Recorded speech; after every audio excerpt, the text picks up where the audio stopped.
Peggy 12.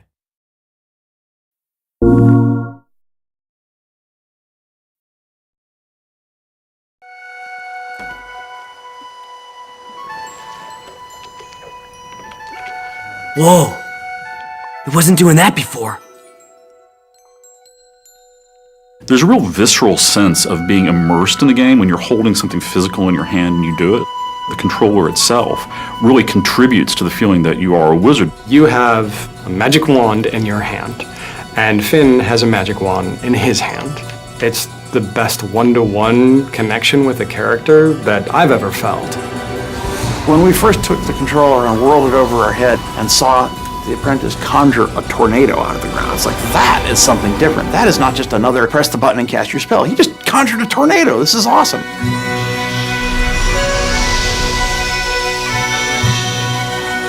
Sorcery High Concept started out as a very iconic demand.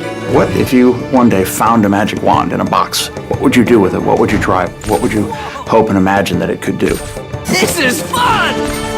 Sorcery is designed from the ground up to be a move title. With a lot of games, you start sort of retrofitting, saying, oh, we're going to take an existing game that has a DualShock control scheme, and then try to figure out how to work the move into that.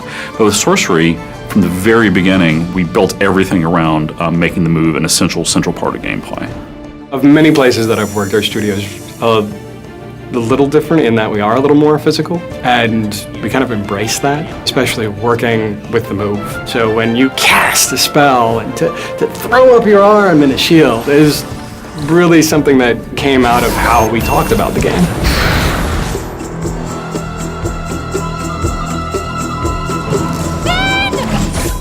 A lot of the motion control games that you see, sort of like it's detecting that you're doing something, but it's not precise. What really excites me when I play Sorcery is the degree of control you have. So if I'm using it to cast arcane bolts at somebody, it actually matters where I'm pointing the controller at the screen. But we could also let the player put English on it. So for example, if you cast like this or cast like that, that actually hooks the bolts around and arcs them in interesting ways. So it becomes a very technical, a very skill-based gameplay experience.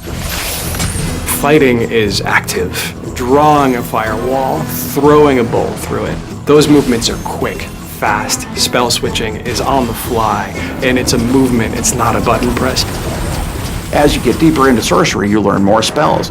You gain a command over the elements: ice, fire, wind, electricity. Then we found that combining them was cool. Cast your whirlwind through fire, the fire is sucked up off the ground and your whirlwind becomes a fire tornado. Cast your bolts into a fire-nado and fire bolts are multiplied and spread throughout the arena. Every spell in Sorcery can be combined with the other spells to produce a deep combo system that lets you just attack your enemies in a wide variety of ways to maximum advantage. A troll! That thing is huge! This way, come on! The boss fights in our game is where the player has to really put his mind to work. You have to be aware of your environment, you have to be aware of your arsenal. Everything that we put into a boss fight is indispensable in taking out the boss. Hey, you! Sorcerer! Finn, we don't have time for this.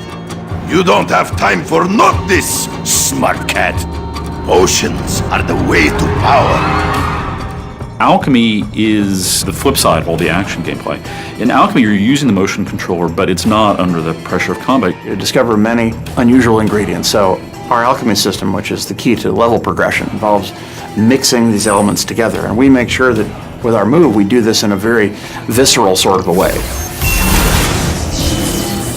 We want to create a feeling of that you weren't just fighting things all the time, that you really were a wizard who had a wide variety of different magic at your disposal. With the move controller, we found that you have an enormous breadth of things you can do to accomplish simple tasks. And even though these things are often not hard or challenging, they connect you to the magic you're creating in a way that a button just never would have done.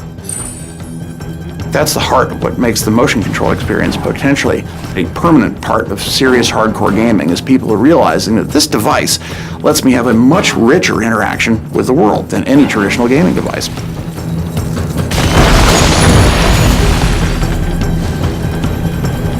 I feel that we've given people a really solid, playable game experience that uses the move like it's meant to be used as a serious game and control device, to reach down and pick it up and to be that apprentice who is reaching out and grabbing the wand, the Master's wand, for the first time and feeling the power of it surge through him, just as you realize the power that you yourself are experiencing as a player.